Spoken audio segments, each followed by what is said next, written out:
Koji, have you ever wondered if there was a criminal in your family history? If you talk to a Japanese American, every single Japanese American seems to have descended from a samurai family, even though that would be impossible. Yeah, I mean, there's got to be some peasants.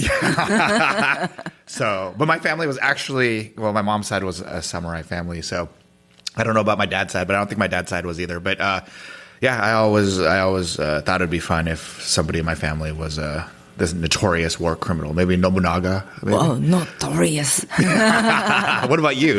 Have you ever wondered that? I don't know. My family, I don't think they were samurais nor peasants. They were merchants, I think, because my grandpa had a sake store. Well, sake store is not the sake store; it's the liquor store.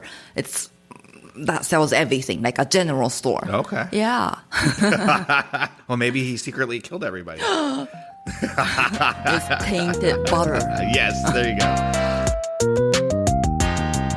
Welcome to episode number 4 of the Japanese American podcast. My name is Koji, and I am one of your hosts. And I'm Michelle, and I'm the other host. Michelle, how have you been? I've been doing okay, great. I don't know, the summer's coming. I don't like summer.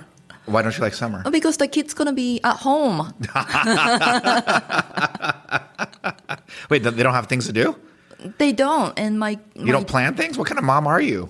A terrible mom. My daughter's like Jabba the Hutt. Oh, my God. She's on the bed all the time. She's just Jabba the Hutt. Oh, no. Wait, she doesn't go to summer school? She doesn't want to do anything. Wow. Okay. Wow. I know you don't have anything to say. No, my son is he's super busy, so during the summer it just becomes even more busy. Nice. Because I plan everything. Oh. Don't you want a daughter? No, I don't want a daughter. Maybe your daughter could marry my son. There you go. This is where we look at all things Japanese American. We'll bring alive the history, culture, and people that make up this diverse community. In this month's episode, we'll examine Koji's unique family history, specifically his grandfather. When I first got interested in discovering my father's story, I began asking questions, but I never knew what a rabbit hole it would take me on. My father always told me he was at Tule Lake, which is located in Northern California. My aunt said we were always in Crystal City, Texas. My uncle insisted that we were in Topaz, Utah. I didn't know for a long time who was right. What made what happened to my family even more curious was the fact that my father's family was living in Hawaii. And for those who don't know, most of the Hawaiian Japanese were not sent to concentration camps. So what's the true story? Michelle, tell me, have you ever wondered about what happened to your family? Have they ever passed down stories to you and things have seemed not right or anything like that? People tell me different stories in my family too. But I don't know.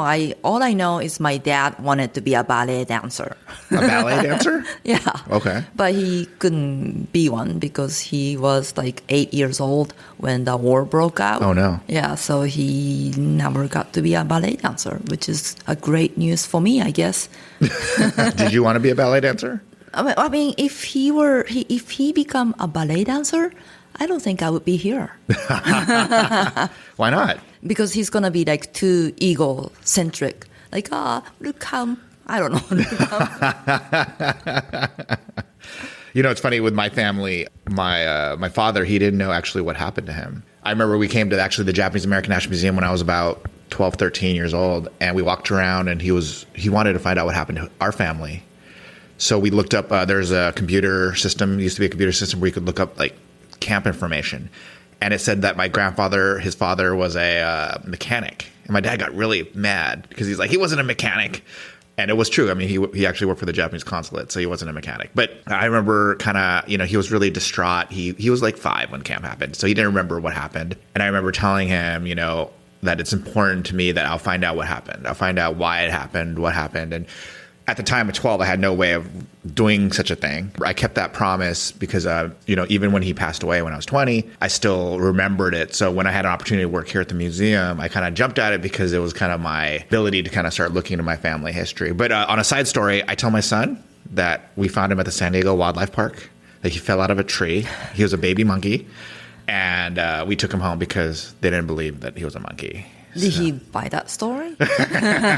Well, it's funny. All his friends now call him Monkey. Okay, and you think I'm the bad parent.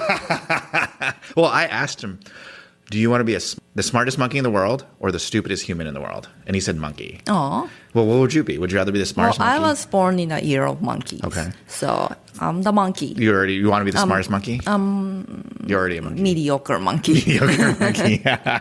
When Koji started working at the Japanese American National Museum, he searched for what really happened. He made a National Archives request, and what he found changed everything he thought he knew about the family. Koji, should we get started? Yeah. He burned sensitive files while working for a foreign government. He said he was unwilling to fight for the United States, would not give up his allegiance to a foreign power during a war. He renounced his American citizenship. Who was his enemy of the United States? He was my grandfather on my dad's side. Having died before I was born, he was and has always been an enigma to me. My aunt, my father's older sister, doesn't remember her father being anti-American. To her, he was a true patriot. Any suggestion otherwise doesn't fit in with how she remembers him. Based on his actions, though, most would call him a traitor. I want to believe, like my aunt, that he was a good American, and good in quotes, and was forced to make decisions that only made him look disloyal. This is his story. You can decide for yourself. My grandfather's name was Takeichi Sakai. He was born on August 10th, 1903, in Pahala, Hawaii. His father had immigrated from Japan during the late 1880s, making him a Nisei or second-generation Japanese American. He worked as a clerk for the Japanese consulate's office until December 1941. The FBI had a lot of interesting things to say about Koji's grandpa. We brought on actor and comedian Derek Mio to help bring the report to life. Reference is made to your request for a name check on Sato Sakai. This individual is the wife of Takaichi Sakai. Her husband was associated with the Young Men's Buddhist Association and has also worked as a clerk in the Japanese consulate in Honolulu. On one occasion in 1937, her husband and another individual seized and attempted to manhandle a United States photographer who was assigned to observe the activities of a Japanese oil tanker on its visit to Hawaii. They attempted to seize photographs taken by this photographer. It was alleged that her husband was more of an old-time Japanese than a Hawaiian-born Japanese. He was reported to be extremely pro-Japanese and anti-American in sentiment. Her husband was taken into custody by the military authorities under a warrant authorized by the Secretary of War on October 3, 1942. He was afforded a hearing before an internee hearing board, and it was brought out while before the board that her husband, while working for the consulate, was suspicious of the activities of several other employees, but did not divulge this information to the proper authority. He admitted that around August 1, 1941, many papers from the files of the consulate were burned, and he admitted that the clerks were paid for it and told not to tell anyone that they had been burned. The board recommended that he be interned, and the military governor at Honolulu, Hawaii, on February 12, 1943, after a review of the evidence and the recommendation of the board, ordered that her husband be interned for the duration of the war. On February 24, 1943, however, the military governor ordered that he be released from internment and transferred to a relocation center on the mainland. Unfortunately, my grandfather does not address these charges in any of the documents I have found. However, in the FBI file, the FBI interrogated him and was unable to find anything against him.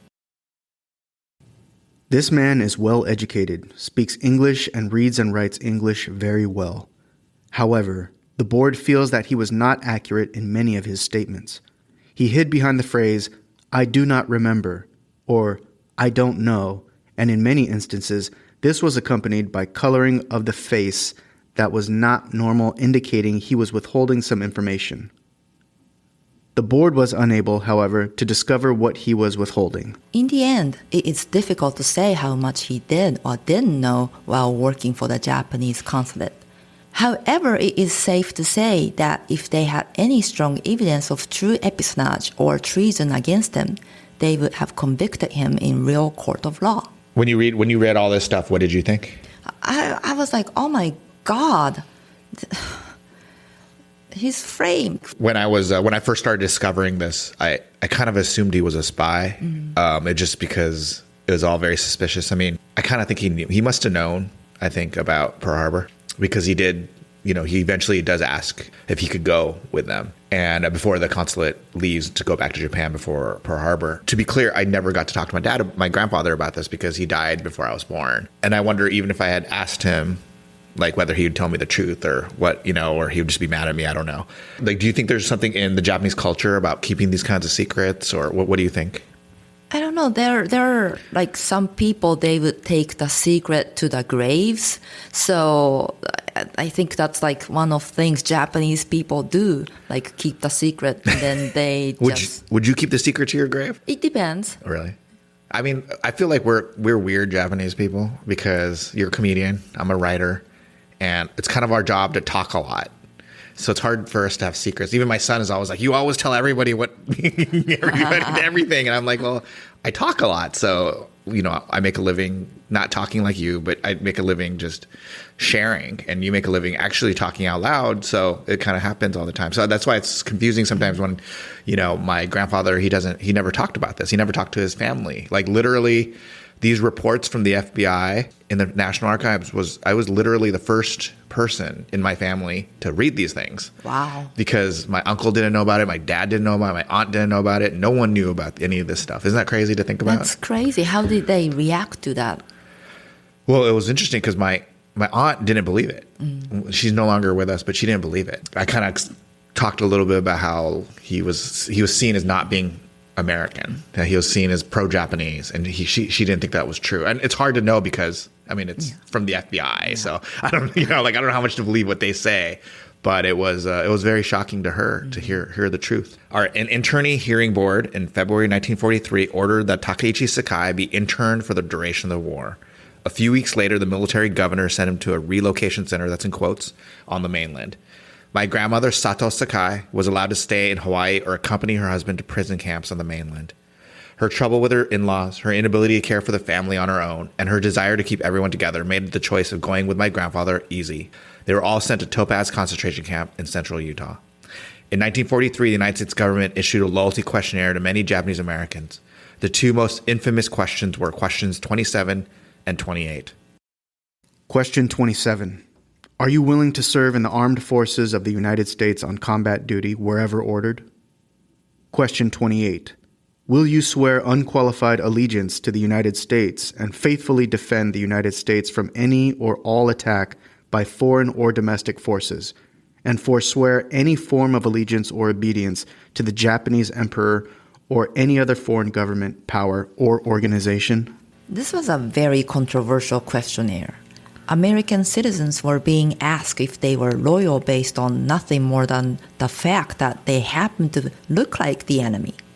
Although most of the focus has always been on question 27 and 28, we like to point out question 24, which asks, list magazines and newspapers you have subscribed to or have customarily read. What exactly is the point of this question baffled us, as though the magazine one subscribes to is in any indication of your loyalty. Does Koji's grandfather reading Reader's Digest mean he's a loyal citizen or disloyal? And if one was reading something questionable, would anyone be so stupid as to actually write it down? Before my grandfather explains why he answered the loyalty questionnaire the way he did, I should give a little background. First, it is important to know that there were only two possible ways to answer the questions: yes, yes, or no, no. Not answering the question was considered a no answer. How you answered depended on many factors. Many who answered yes, yes did it to prove their loyalty to the United States. And answering the two questions affirmatively was one of the few ways they could. Many who answered no, no did it on moral grounds. They argued that if you took them and their families out of the camp, they would answer yes, yes. But until then, their answer was no, no. For many, 28 was a trick question. The assumption behind the question is that you once had disloyalty toward this country and are now pledging loyalty. Many were insulted because they never had loyalty to Japan in the first place and didn't want to imply that they ever did. My grandparents both answered no, no. When asked why he would not swear unqualified allegiance to the United States, this was my grandfather's answer. After what happened to us, I resented being asked to answer the questionnaire questions 27 through 28, as I had been treated as if I were an alien, even though I was a loyal citizen and had registered for Army draft in Honolulu in 1942. In Topaz Relocation Center, I was afraid if I answered yes, yes, I might have to relocate. I did not think there was much chance the Army would take me into service because of my age, and I feared if I answered yes, yes, we'd be forced to relocate outside. With a wife and 3 children, I was afraid to face relocating in the mainland U.S. because of hostility to our race, and we were not known on the mainland, so it would be very hard, if not impossible, for me to find work and support my family. Because of what I heard about the chances of deportation, I was also worried about when this might happen to me and my family. Mr. Yasuda and Mr. Kintaro Yamanaka, Block 4, said that my answers to the questions should be no because there was going to be an eventual deportation. I was afraid if there were some deportation at a later time that if I gave yes answers, it would mean getting into trouble with the Japanese government upon arrival, and there would also be hardships for members of my family. There was a lot of bad feeling among the people in camp about the questions, and everything was stirred up so much that I thought that any person who showed loyalty to the U.S. was on the spot. Mr. Inone was attacked in 1943 by a group of men. I believed that the only way to protect myself and my family, wife, and 3 children was to answer the way I did, and in this way avoid the harmful consequences that might otherwise follow.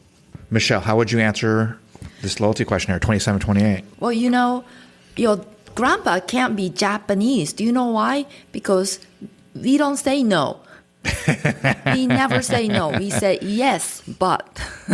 So no is not a Japanese answer. But how would you answer it? I don't know. I mean, I was born in Japan, but maybe because I was raised many years after the war was over, we were taught not to be very loyal to emperor. Or I don't know, emperor was never really mentioned, and I was raised in the era that we didn't even sing national anthem. So I don't know.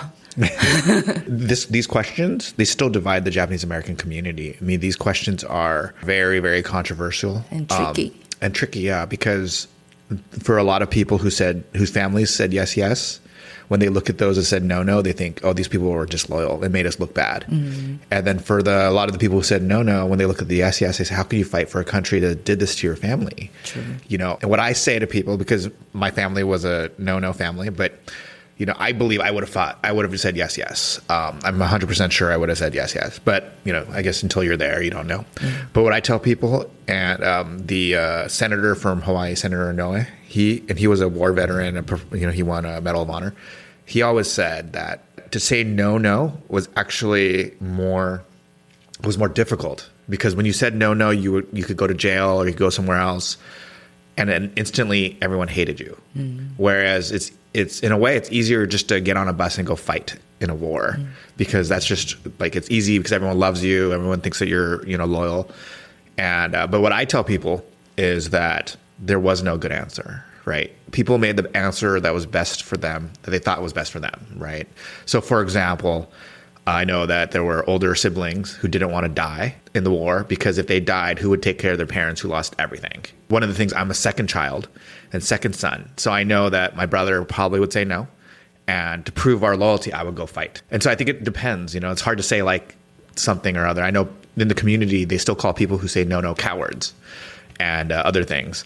So it's kind of a controversial question. And these questions were asked to everybody, not just men, but women too. Yeah, women too. Like my grandmother. Do you want me to go fight? No. So the question for women was, are you willing to help in the war effort? So it wasn't like, they wouldn't go fight. I don't think that I could go fight. But yeah, no. So I could try, but like. And to be fair, there were multiple versions of this question that got changed over time. So this is the most famous one. But the American government was surprised. They thought more Japanese Americans who were in camp would volunteer to say yes. Mm. And there were a lot, but it wasn't everybody, because some people were pissed. Yeah. Some people were just angry. Like I would be pissed. Yeah. I mean, especially like, coming from a person who grew up here and raised here and educated here. I mean, especially like your daughter and your son, we're taught in school, the Constitution gives us certain rights. And, that it never says, unless your ancestor, we're fighting the people of your ancestors, right? It doesn't say that. It says everybody, whoever you are. So that's what makes it, confusing. I mean, you had the equal rights being born here, and then all of a sudden you are sent to the racetrack. Yeah. Like, excuse me? Yeah. And living in a horse Yeah, stall living in a or living anywhere. And, you know, for my family, could you imagine going from Hawaii? You know, you've been to Hawaii, right? Yeah, I've been. And then ending up in Topaz, Utah, central Utah That's cold. in the winter. Cold. Yeah. I mean, I've talked to families, Hawaiian families, and the families that were in Utah who remember Hawaiian. I don't know if they saw my family or not, but they remember them coming to camp in the middle of winter and not having a jacket. Oh, no. Because, I mean, in Hawaii, you don't have jackets. I mean, even in winter, you don't need a jacket. But in central Utah, during the winter, you have to have a jacket or you die, right? Oh, my gosh. And so, I mean, that must have been a shock for these Hawaiian Japanese people to go all the way across the ocean, take a train all the way to Utah, and then all of a sudden be in Utah. Frozen. Frozen, basically. It's with snow, and I'm sure they've never seen snow up to that point, you know? Oh, that's awful. Yeah, it's crazy. No Uniqlo. No heat. No heat tech. The heat tech, yeah. There's no heat tech. And I think from the stories I heard that they had to borrow clothes or be given clothes to be warm. Yeah. That must have been shocking. I mean, even just from California to Central Utah would be crazy. Yeah. To find out more about questions 27 and 28, we invite you to visit JANM's ongoing exhibition, Common Ground, Heart of a Community, where there is an example of the questionnaire. There is so much to this story, we have to break it up into multiple episodes. Yep, 3 episodes to be exact.